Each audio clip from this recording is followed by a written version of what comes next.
ओम श्री साईनाथाय नमः। प्रिय साईं भक्तों, आज मैं आपके समक्ष श्री साईं सचरित अध्याय 13 का पाठ करने जा रही हूँ। जो भी साईं भक्त पूरी श्रद्धा भाव से इस अध्याय को सुनेगा, बाबा का आशीर्वाद हमेशा उस पर बना रहेगा। मैं अपने देवा साईनाथ से यही प्रार्थना करती हूँ कि बाबा कृपा दृष्टि बनाए रखना, श्रद्धा की लाज रखना। जाने अनजाने में अगर कोई भूल चूक हो जाए तो क्षमा करना बाबा। अध्याय 13, सद्गुरु पर विश्वास करो। श्री साईं बाबा का सदा ही प्रेम से स्मरण करो, क्योंकि वे सदैव दूसरों के कल्याण के लिए तत्पर तथा आत्मा में लीन रहते थे।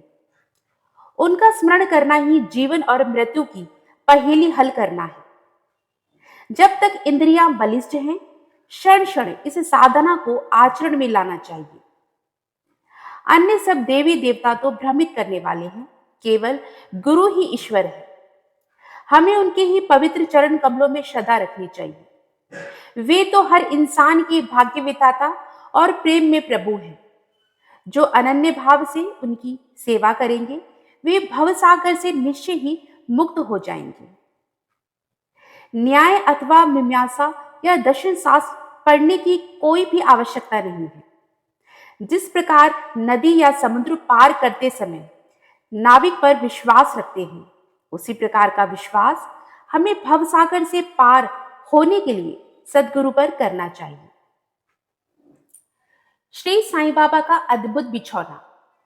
श्री नाना साहिब देंगले 4 हाथ लंबा और हथेली भर चौड़ी लकड़ी का एक तख्ता श्री साईं बाबा के शयन के लिए लाए।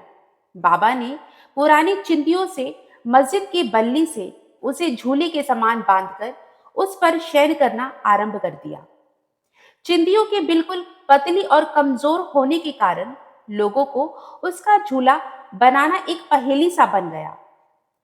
चिंदियां तो केवल तख्ते का भी भार वहन नहीं कर सकती थी, फिर वे बाबा के शरीर का भार किस प्रकार सहन कर सकेंगी।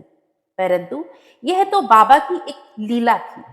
जो फटी चिंदियां तख्ते तथा बाबा का भार संभाल रही थी। बाबा को तख्ते पर बैठे या शयन करते देख सब आश्चर्यचकित थे कि बाबा किस प्रकार तख्ते पर चढ़ते होंगे और किस प्रकार नीचे उतरते होंगे। परंतु यह समझने में कोई भी सफल नहीं हो सका और इस समस्या को जानने के लिए भीड़ उत्तरोत्तर बढ़ने लगी। इसीलिए बाबा ने एक दिन तख्ता तोड़कर बाहर फेंक दिया। यद्यपि बाबा को अष्ट सिद्धियां प्राप्त थी, परंतु उन्होंने कभी भी उसका उपयोग नहीं किया और ना कभी उसकी ऐसी इच्छा ही हुई। सगुण ब्रह्म अवतार श्री साईं। देखने में श्री साईं बाबा 3.5 हाथ लंबे एक सामान्य पुरुष थे, फिर भी प्रत्येक के हृदय में वे विराजमान थे। वे निराशक्त और स्थिर थे, परंतु जन कल्याण के लिए सदैव चिंतित रहते थे। भक्तों के लिए उनके हृदय में परम शांति थी, परंतु बाहर से वे अशांत प्रतीत होते थे। भीतर से वे ब्रह्मज्ञानी, परंतु बाहर से संसार में उलझे हुए दिखलाई पड़ते थे। वे गंभीर, शांत और सहनशील थे। वे सदा दृढ़ और आत्मलीन रहते थे और अपने भक्तों का सदैव ध्यान रखते थे। वे सदा एक आसन पर ही विराजमान रहते थे। वे कभी यात्रा पर नहीं निकले। उनका दंड एक छोटी सी लकड़ी थी, जिसे वे सदैव अपने पास संभाल कर रखते थे। विचार शून्य होने के कारण वे शांत थे। कांचन और कीर्ति की कभी चिंता नहीं की तथा सदा ही भिक्षावृत्ति द्वारा निर्वाह करते रहे। अल्लाह मालिक सदैव उनके होठों पर रहता था। शिरडी में निवास। श्री साईं बाबा के माता पिता तथा उनकी जन्म तिथि का ठीक ठाक पता किसी को भी नहीं है, तो भी उनके शिरडी में निवास के द्वारा इसका अनुमान लगाया जा सकता है। जब पहले बाबा शिरडी आए थे, तो उस समय उनकी आयु केवल 16 वर्ष की थी। वे शिरडी में 3 वर्ष रहने के बाद फिर कुछ समय के लिए अंतर्ध्यान हो गए। कुछ काल के उपरांत वे औरंगाबाद के निकट निजाम स्टेट में प्रकट हुए और चांद पाटिल के साले की लड़की की बारात के साथ पुनः शिरडी पधारे। उस समय उनकी आयु 20 वर्ष की थी। उन्होंने लगातार 60 वर्षों तक शिरडी में निवास किया और सन 1918 में महासमाधि ली। इन तथ्यों के आधार पर कहा जा सकता है कि उनकी जन्मतिथि सन 1838 के लगभग थी। साईं अवतार का ध्येय व उपदेश।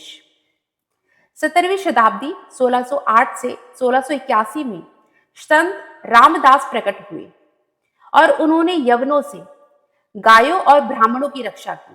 परंतु 2 शताब्दियों के बाद हिंदू और मुसलमानों में झगड़ा बढ़ गया और इसे दूर करने के लिए श्री साईं बाबा प्रकट हुए। उनकी सभी के लिए यही उपदेश था कि राम जो हिंदुओं का भगवान है और रहीम जो मुसलमानों का खुदा है, एक ही है और उसमें जरा भी भेद नहीं है। फिर तुम उनके अनुयायी क्यों परस्पर झगड़ते हो? अज्ञानी बालकों, दोनों जातियां एकता साथ कर और एक साथ मिलजुल कर रहो, शांत चित्त से रहो और इस प्रकार राष्ट्रीय एकता का ध्येय प्राप्त करो। कलह और विवाद व्यर्थ है, इसीलिए न झगड़ो और न परस्पर प्राण घातक ही बनो। सदैव अपने हित तथा कल्याण का विचार करो। श्री हरि तुम्हारी रक्षा अवश्य करेंगे। योग, वैराग्य, तप, ज्ञान आदि ईश्वर के समीप पहुंचने के मार्ग हैं।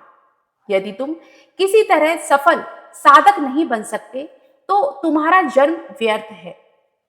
तुम्हारी कोई कितनी भी निंदा क्यों ना करे, तुम उसका विरोध नहीं करो। यदि कोई शुभ कर्म करने की इच्छा है तो सदैव दूसरों की भलाई करो। संक्षेप में यही कि श्री साईं बाबा का उपदेश है। सद्गुरु श्री साईनाथ। श्री साईं बाबा ऐसे सद्गुरु थे जिन्होंने धार्मिक निष्ठा प्रदर्शित करने के विचार कभी मन में नहीं किया। दैहिक बुद्धि उन्हें किंचित मात्र भी छू नहीं पाई थी, परंतु उनमें भक्तों के लिए असीम प्रेम था। गुरु 2 प्रकार के होते हैं, नियत और अनियत। अनियत गुरु के आदेशों से अपने में उत्तम गुणों का विकास होता है तथा चित्त की शुद्धि होकर विवेक की वृद्धि होती है। वे भक्ति पथ पर लगा देते हैं, परंतु नियत गुरु की संगति मात्र से द्वैत भाव शीघ्र नष्ट हो जाता है। गुरु और भी अनेक प्रकार के होते हैं जो भिन्न भिन्न प्रकार की सांसारिक शिक्षाएं प्रदान करते हैं। यथार्थ में जो हमें आत्मस्थित बनाकर इस भवसागर से पार उतार दे, वही सद्गुरु है। श्री साईं बाबा उसी कोटि के सद्गुरु थे। उनकी महानता अवर्णनीय है। जो भक्त बाबा के दर्शनार्थ आते, उनके प्रश्न करने के पूर्व ही बाबा उनके समस्त जीवन की त्रिकालिक घटनाओं का पूरा विवरण कह देते थे। वे समस्त भूतों में ईश्वर दर्शन किया करते थे। मित्र और शत्रु उनकी दृष्टि में समान थे। वे निस्वार्थ तथा दृढ़ थे। भाग्य और दुर्भाग्य का उन पर कोई प्रभाव न था। वे कभी संशयग्रस्त नहीं हुए। देहधारी होकर भी उन्हें देह में किंचित मात्र आसक्ति न थी। यथार्थ में तो वे नित्य मुक्त थे। वे शिरडीवासी धन्य हैं जिन्होंने श्री साईं बाबा की ईश्वर रूप में उपासना की। सोते जागते, खाते पीते, वाड़े या खेत तथा घर में अन्य कार्य करते हुए भी वे लोग सदैव उनका स्मरण तथा गुणगान करते थे। साईं बाबा के अतिरिक्त दूसरा कोई ईश्वर वे मानते ही नहीं थे। शिरडी के नारियों के प्रेम की माधुरी का तो कहना ही क्या है। वे बिल्कुल भोली भाली थी। उनका पवित्र प्रेम उन्हें ग्रामीण भाषा में भजन रचने की सदैव प्रेरणा देता रहता था। यद्यपि वे शिक्षित नहीं थी, तो भी उनके सरल भजनों में वास्तविक काव्य की झलक थी। साईं बाबा की विनम्रता। कीर्ति, श्री, वैराग्य, ज्ञान, ऐश्वर्य और उदारता श्री साईं बाबा में विद्यमान थी। उन्होंने भक्तों की इच्छा पूर्ति के निमित्त ही सगुण अवतार धारण किया था। उनकी कृपा बड़ी ही विचित्र थी। भक्तों हेतु वे अपने श्रीमुख से ऐसे वचन कहते जिनका वर्णन करने का सरस्वती भी साहस नहीं कर सकती। बाबा अति विनम्रता से इस प्रकार बोलते कि दास गनुदास मैं तुम्हारा ऋणी हूं। कैसी विनम्रता है। यदि ब्रह्म दृष्टि से बाबा विषय पदार्थों का उपभोग करते हुए प्रतीत होते थे, परंतु उन्हें किंचित मात्र भी उनकी गंध न थी और न ही उनके उपभोग का ज्ञान था। वे खाते अवश्य थे, परंतु उनकी जीवा को कोई स्वाद नहीं था। वे नेत्रों से देखते थे, परंतु उस दृश्य में उनकी कोई रुचि नहीं थी। काम के संबंध में वे हनुमान के समान अखंड ब्रह्मचारी थे। उन्हें किसी पदार्थ में आसक्ति नहीं थी। वे शुद्ध चैतन्य स्वरूप थे, जहां समस्त इच्छाएं, अहंकार और अन्य चेष्टाएं विश्राम पाती थी। नानावली की कथा। शिरडी में नानावली नाम का एक विचित्र व्यक्ति था। वह बाबा के सब कार्यों की देखभाल किया करता था। एक बार जब बाबा गद्दी पर विराजमान थे, वह उनके पास पहुंचा। वह स्वयं ही गद्दी पर बैठना चाहता था, इसीलिए उसने बाबा को वहां से हटने को कहा। बाबा ने तुरंत गद्दी छोड़ दी और जब नानावली वहां विराजमान हो गया, थोड़ी देर वहां बैठकर वह उठा और बाबा को अपना स्थान ग्रहण करने को कहा। बाबा पुनः आसन पर बैठ गए। यह देखकर नानावली उनके चरणों पर गिर पड़ा। इस प्रकार अनायास ही आज्ञा दिए जाने और वहां से उठाए जाने के कारण बाबा में किंचित मात्र भी अप्रसन्नता की झलक नहीं थी। नानावली श्री साईं को काका कहता था। बाबा के पर्दा करने पर वह बीमार हो गया और 13वें दिन बाबा की सेवा का भाव देखते हुए वह गुजर गया। अनंत कोटि ब्रह्मांड नायक राजाधिराज योगीराज परब्रह्म श्री सच्चिदानंद सद्गुरु साईनाथ महाराज की जय।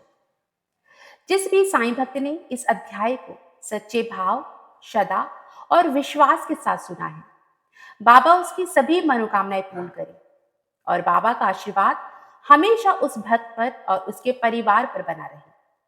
यही मेरी श्री साईनाथ के श्री चरणों में प्रार्थना है। ओम साई राम, जय जय साई राम। बाबा सभी साईं भक्तों का भला करे।